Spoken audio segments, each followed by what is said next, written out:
हर किसी को इमली के इश्क का बुखार होना चाहिए, झूठी ही सही पर चाह होनी चाहिए। खाते रहो बर्गर और पिज़्ज़ा अपने हुब्बी के साथ, मेरे लिए रोटी के साथ अचार होना चाहिए। कहते हैं ना कि अच्छी बातों का अचार डाल के रखिए ताकि लंबे अरसे तक चल सके, और बुरी बातों की तो चटनी भी कम डालनी चाहिए ताकि जल्दी ही ख़त्म हो जाए। बिस्मिल्लाहिर्रहमानिर्रहीम। अस्सलाम वालेकुम व्यूअर्स, खुश रहें, आबाद रहें, जहाँ भी रहें, हैप्पी रहें और हेल्दी रहें। तो जल्दी से वीडियो को स्टार्ट कर लेते हैं। तो आज हम बनाने वाले हैं मिक्स अचार, और इसे लंबे अरसे तक सेव कैसे करना है इसका भी तरीका आपको बताएंगे। तो सबसे पहले हमने एक पैन में बहुत सारा पानी डाल लेना है, और साथ ही हमने इसके अंदर 1 चम्मच नमक और 1 चम्मच हल्दी का भी डाल देना है। जैसे ही पानी को बॉयल आ जाए तो हमने फ्लेम को बंद कर देना है, और इसके अंदर हमने लहसुनों को शामिल कर देना है।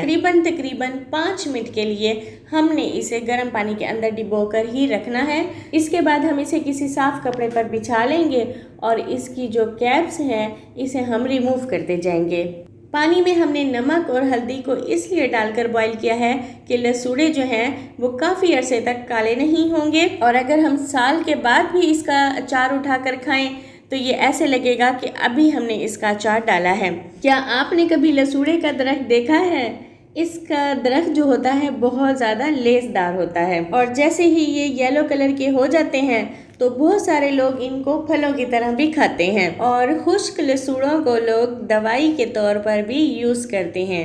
ये दमा और खुश्क खांसी के लिए भी निहायत मुफीद हैं। लसूड़ों को हम इसी कपड़े पर 2-3 घंटों के लिए रख देंगे ताकि इसका पानी जो है अच्छी तरह से खुश्क हो जाए। और अब मैं आपको कच्चे आम को अचार में कैसे डालना है बहुत ही पुराना नानी दादियों वाला तरीका बताऊंगी। इससे अचार बिल्कुल भी ख़राब नहीं होगा। तो इसके लिए हमने कच्चे आम को पूरी रात के लिए पानी में भिगोकर रख देना है।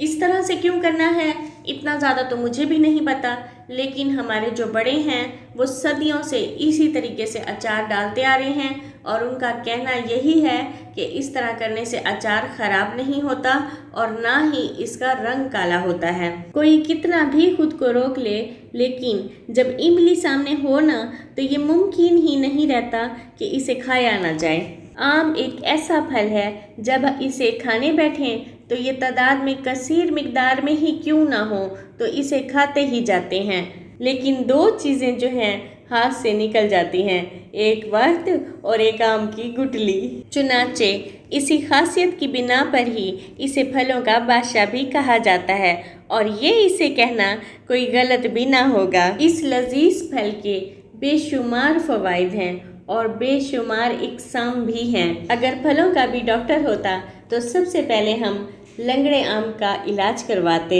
ये आम लंगड़ा होने के बावजूद भी पूरी दुनिया में बहुत ज़्यादा खाया जाता है। यहाँ पर इमलियों की कटिंग करने के बाद हमने इसे 1 घंटे के लिए धूप में रखा था और इसके पानी को खुश्क कर लिया था। आप देख सकते हैं कि इमली के अंदर थोड़ा बहुत भी पानी नहीं है, इसका पानी बिल्कुल खुश्क है। अभी भी आप इसे थोड़ा बहुत और ड्राई कर लें तो कोई हर्ज नहीं। और इस स्टेज पर हम इसमें डालेंगे 2 चम्मच भर के नमक के, और 2 ही चम्मच हम इसमें हल्दी के डाल देंगे, और 3 से 4 घंटों के लिए हम इसे धूप में रख देंगे। सब्ज़ मिर्च हर किस्म के खानों में इस्तेमाल की जाती है, चाहे दाल हो, हलीम हो, सब्ज़ी और गोश्त हो। ये एक पसंदीदा सब्ज़ी है और इस सब्ज़ी में विटामिन सी काफ़ी मिकदार में पाई जाती है। विटामिन सी हमारी जिल्द के लिए बहुत मुफीद है, इससे हमारी जिल्द तरोताज़ा रहती है। और सब्ज़ मिर्च का इस्तेमाल हड्डियों को मजबूत और तवानाई देती है।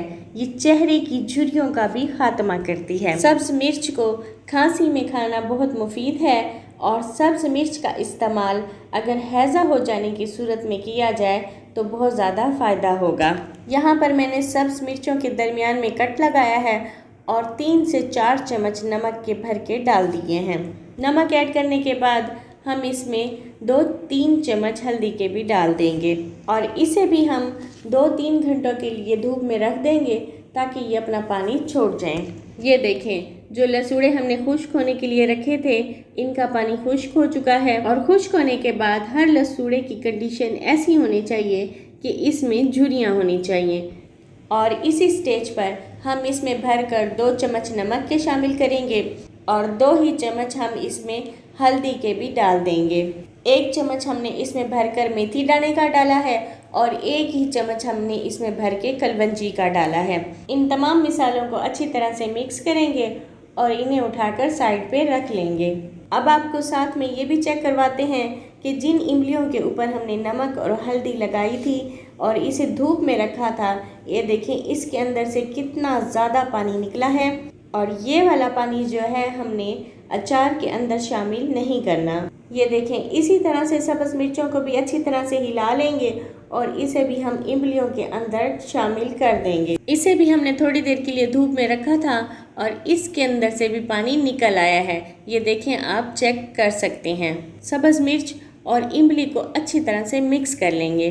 अभी हमने इसमें मिसाले और भी ऐड करने हैं। 2 चम्मच भरकर हम इसमें लाल मिर्च पाउडर की डालेंगे और 2 ही चम्मच हम इसमें भरकर नमक के शामिल करेंगे। 2 चम्मच हम इसमें भरकर मेथी दाने के डालेंगे और 1 चम्मच हम इसमें कलवंजी का शामिल करेंगे और साबित धनिए के भी 2 से 3 चम्मच हम इसके अंदर डाल देंगे। ये साबित खड़े मिसाले हैं और ये भी डालने बहुत ज़रूरी थे क्योंकि ये अचार में देखने में बहुत अच्छे लगते हैं। जो लसूड़े हमने साइड पे बना कर रखे थे वो भी हम इसके अंदर डाल देंगे। अब इन तीनों चीज़ों को अच्छी तरह से मिक्स कर लेंगे। तमाम मिसाले जब अच्छी तरह से मिक्स हो जाएंगे तो हम इसके अंदर 7-8 चम्मच सिरके के शामिल करेंगे। सिरका डालने से ये होगा कि अचार काफ़ी अरसे तक इसी तरह से पड़ा रहेगा, बिल्कुल भी ख़राब नहीं होगा, चाहे आप इसे 3 साल तक इस्तेमाल करें। सिरका डालने के बाद हम इसमें सरसों का ऑयल इस्तेमाल करेंगे। अचार में ज़्यादातर सरसों का ऑयल इस्तेमाल किया जाता है या फिर तिल का ऑयल इस्तेमाल करते हैं। ये तेल इस्तेमाल करने से अचार काफ़ी अरसे तक ठीक चल जाता है, बिल्कुल भी ख़राब नहीं होता। तेल डालने के बाद इसे फिर से एक बार मिक्स कर लेते हैं। तेल को हमने इतना डालना है कि जो तमाम अचार है वो इसमें डिप हो जाए। माशाल्लाह बहुत ही ज़बरदस्त खुशबू आ रही है और ऐसे लग रहा है जैसे मैं किसी अचार वाली मार्केट में बैठी हूँ। बहुत ही आसान और सदियों पुराना तरीका है। इसी तरीके से अचार डालिए और अब हम इसे ऐसे बर्तन में डाल लेते हैं जिसमें ये पड़ा रहेगा और इसे हम 3-4 दिन धूप भी लगवाएंगे ताकि इसमें जो थोड़ी बहुत नमी रह गई हो वो भी निकल जाए। धूप लगवाने का भी आपको तरीका बताती हूँ कि हमने इसके ऊपर ढक्कन नहीं लगा देना। हमने पहले इसके ऊपर कपड़ा रखना है, फिर हम इसके ऊपर ढक्कन देंगे ताकि जो इसमें से पानी निकले वो इस कपड़े के ऊपर आ जाए। अगर आपको मेरी वीडियोस पसंद आती हैं तो जल्दी से मेरे चैनल को सब्सक्राइब कर दें और बेल आइकन को प्रेस कर दें ताकि आने वाली न्यू वीडियो की नोटिफिकेशन सबसे पहले आपको मिले। दुआओं में याद रखें। अल्लाह हाफिज़।